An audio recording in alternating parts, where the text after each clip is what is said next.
Hi friends, అందరికీ నమస్కారం. Friends, ఇప్పుడు వచ్చిన వెదర్ రిపోర్ట్ అయితే కనుక ఒకసారి తెలుసుకుందాము.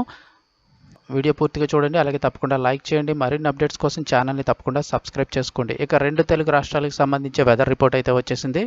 ఉపరితల ద్రోణి ప్రభావంతో ఏపీలో ప్రస్తుతం చాలా చోట్ల అయితే కనుక భారీ వర్షాలు కురుస్తున్నాయి. రాష్ట్ర వ్యాప్తంగా చూసుకుంటే అన్ని జిల్లాల్లోనూ ఓ మోస్తరు నుంచి భారీ వర్షపాతం అయితే నమోదైంది. ఉత్తరాంధ్ర అలాగే కోస్తాతో పాటు దక్షిణ కోస్తా, రాయలసీమ జిల్లాల్లో పలు చోట్ల ఉరుములు మెరుపులతో కూడిన వర్షాలు అయితే పడ్డాయి. కొన్ని చోట్ల అయితే కూడా వడగండ్ల వాన కూడా పడడం జరిగింది.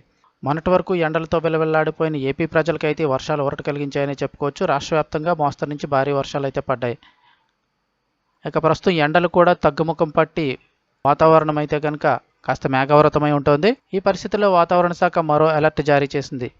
రానున్న 3 రోజుల పాటు అంటే ఈ నెల 14వ తేదీ వరకు కూడా మళ్ళీ భారీ వర్షాలు కురిసే అవకాశం ఉందని వాతావరణ కేంద్రం వెల్లడించింది. దాదాపుగా ఈ యొక్క వర్షం ఎక్కడెక్కడ పడుతుంది, ఏ జిల్లాలో పడుతుంది అనే వివరాలు అయితే ఒకసారి తెలుసుకుందాము. శ్రీకాకుళం, పార్వతీపురం, మన్యం, విజయనగరం, అల్లూరు సీతారామరాజు, విశాఖపట్నం జిల్లాతో పాటుగా అనకాపల్లి జిల్లా, అలాగే కాకినాడ, తూర్పుగోదావరి, పశ్చిమ గోదావరితో పాటుగా అంబేద్కర్ కోనసీమ జిల్లా, అలాగే కృష్ణా, ఎన్టీఆర్, గుంటూరు జిల్లాలో పలు చోట్ల పిడుగులతో కూడిన మోస్తరు నుంచి భారీ వర్షాలు కురిసే అవకాశం ఉందని వాతావరణ శాఖ హెచ్చరికలు జారీ చేసింది. కర్నూలు, అనంతపురం, అన్నమయ్య, రాయచోటి, చిత్తూరు, తిరుపతి జిల్లాల్లో ముఖ్యంగా పిడుగులతో కూడిన వర్షాలైతే పడే అవకాశం ఉందని, పిడుగులు, ఉరుములతో కూడిన వర్షం పడేటప్పుడు ప్రజలు అత్యంత అప్రమత్తంగా ఉండాలని విపత్తుల నిర్వహణ సంస్థ మేనేజింగ్ డైరెక్టర్ రోణంగి కోర్మనాథ్ అయితే సూచించారు.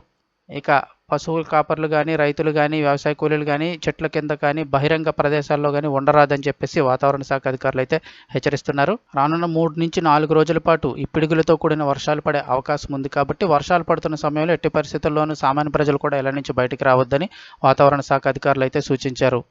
ఇక తెలంగాణ రాష్ట్ర వ్యాప్తంగా కూడా రానున్న 3 రోజుల పాటు భారీ వర్షాలు, అలాగే మరికొన్ని చోట్ల తేలికపాటి జల్లులు పడే అవకాశం ఉందని చెప్తున్నారు. ముఖ్యంగా యాదాద్రి, నల్గొండ, సూర్యాపేట, వికారాబాద్, హైదరాబాద్, మేడ్చల్ జిల్లాలో వర్షాలు కురిసే అవకాశం ఉందని అయితే చెప్తున్నారు. సూర్యాపేట, నల్గొండ, నాగర్ కర్నూలు, జనగాం ఈ జిల్లాలో తేలికపాటి నుంచి ఓ మోస్తరు వర్షాలు కురిసే అవకాశం ఉందని చెప్పి అధికారులు అయితే అంచనా వేస్తున్నారు. ఈ జిల్లాలన్నిటికీ ఇప్పటికే ఎల్లో అలర్ట్ అయితే జారీ చేయడం జరిగింది. సో ఇది ఫ్రెండ్స్, వాతావరణ శాఖ అధికారులు చెప్పిన రిపోర్ట్ అయితే కనుక వీడియో తప్పకుండా లైక్ చేయండి. మరిన్ని అప్డేట్స్ కోసం ఛానల్ని అయితే సబ్స్క్రైబ్ చేసుకోండి.